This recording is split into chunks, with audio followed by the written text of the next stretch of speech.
So what a massive win this is for Mario Cristobal and the Miami Hurricanes, getting in a 5-star offensive tackle in Francis Mauigoa out of the state of Florida, who's not only one of the top players in the state of Florida, but a top 10 player in all of high school football, regardless of position. Today, we need to break down what this means for the Miami Hurricanes, why it's such a big win, but what it means for every team that wasn't picked. Before we do, as always, you all know the drill. I need to hear from you. Hop down to the comments, Y for yes, N for no. Are you surprised that Mauigoa picked Miami? And let me know what you're thinking. If you're new to the channel, be sure to subscribe. Hit that bell notification as I do constant college football content, and you don't want to miss any of it. But having said all that, let's jump right into this, because Mario Cristobal and the Miami fan base have got to be over the moon with this new addition.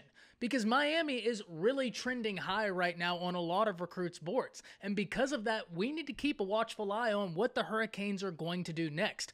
Look, one thing we know about Mario Cristobal is he is an elite recruiter. He showed that during his time at Alabama, and it only continued while he was the head coach of Oregon. And now that he's the head coach of Miami in one of the states that is jam-packed with high school talent on a year-in, year-out basis, we're seeing the fruits of his labor. Remember, I've talked about this before.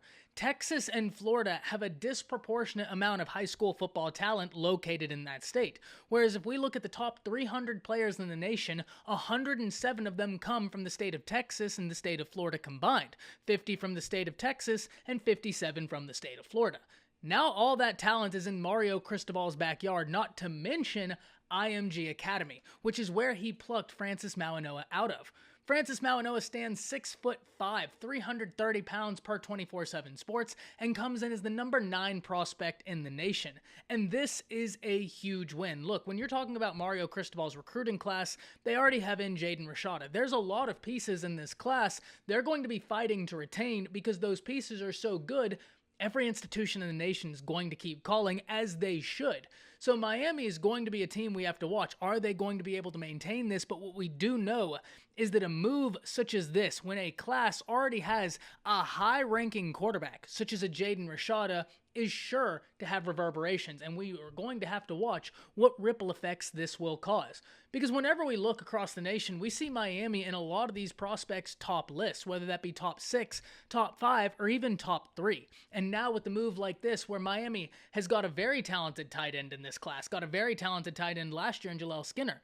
They have a very talented quarterback in this class, and now you add in the number 9 player in the nation, Francis Mauigoa. That's a huge win, and I think it really highlights why Miami fans are so excited about Mario Cristobal. Because out of all the coaches present on this top list for Mauigoa, he was the only offensive line coach in the bunch, not to mention he brought over a phenomenal recruiter with him from Oregon in Alex Mirabal. So, whenever you look at these two battling it out against all these other institutions, everybody knew they had their work cut out for them, and now we get to see that it's Miami that wins this battle. So, what does this mean for every team not named Miami? Because there was a top 6, and if you were reading around, there were a lot of people that thought this was really a top 3 of Miami, Tennessee, and Alabama. So what does this mean for Tennessee and Alabama? And then we will go into the rest of the teams that were in the top 6. Well, for Tennessee, you have to hit the drawing board again.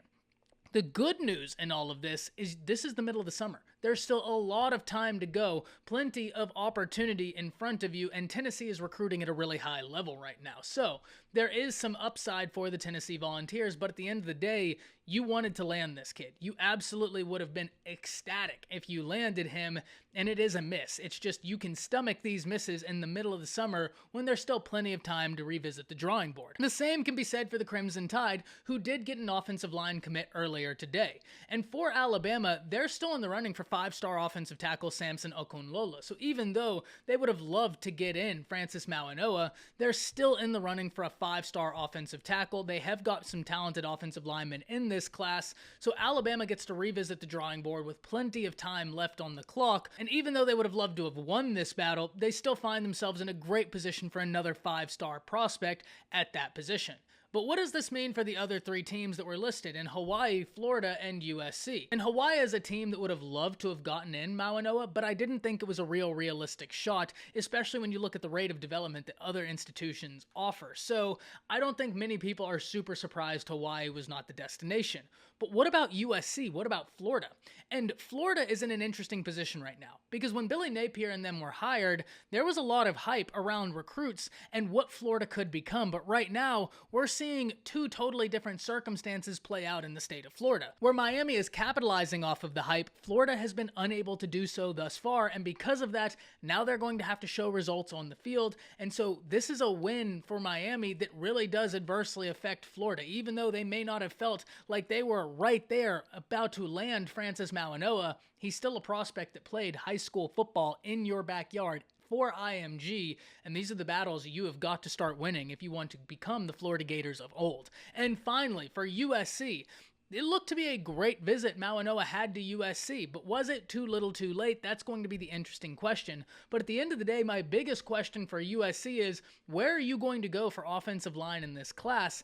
That's my biggest question for the Trojans, because I don't question their ability to get in skill positions. I don't question that at all. Lincoln Riley has a history with that. I'm interested to see the defensive pieces they get, but now I'm really interested in seeing the offensive line pieces they get, because that's an area they're going to need to address, and this would have been a huge win, one that they would have loved to have had. But what a win for the Miami Hurricanes as they get in a top 10 player in all of high school football. I can't wait to hear from y'all. Hop down to the comments. Let me know what you're thinking. That's it. See ya.